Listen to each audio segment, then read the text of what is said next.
19 নম্বর জাতীয় সড়কের ডিভিসি মোড়ে নিয়ন্ত্রণ হারিয়ে উড়ালপুরের ডিভাইডারে উঠে ঝুলে গেল ট্রেলারের ইঞ্জিন। চোট পান চালক ও খালাসি, তবে ট্রেলারটি মালবোঝাই থাকায় নিচে পড়া থেকে আটকে যায়। বড় বিপদ থেকে বেঁচে যান চালক ও খালাসি। স্থানীয়রা জানান, শনিবার রাত 11:30 নাগাদ বাঁকুড়ার দিক থেকে আসছিল ট্রেলারটি। ডিভিসি মোড়ের উড়ালপুলে ওঠার সময় দুর্ঘটনাটি ঘটে। এই ঘটনাকে ঘিরে ব্যাপক চাঞ্চল্য ছড়িয়েছে গোটা এলাকায়। ব্যাপক যানজটের সৃষ্টি হয়। ঘটনাস্থলে পৌঁছয় দুর্গাপুর ট্রাফিক গার্ডের পুলিশ।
বিদ্যা, ব্যবসা, চাকরি, জটক বিচার, বিবাহ, পারিবারিক অশান্তি, সন্তান লাভ, বাস্তু সমস্যা, আরো যে কোনো সমস্যার সমাধানের একমাত্র সেরা ঠিকানা জ্যোতিষী প্রসাদ রায়।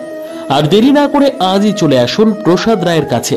আমাদের ঠিকানা RC80 Bengal Ambuja city centre, Durgapur 16, near Jorhat rotary. Phone নম্বর 7407250555 অথবা 9064620444।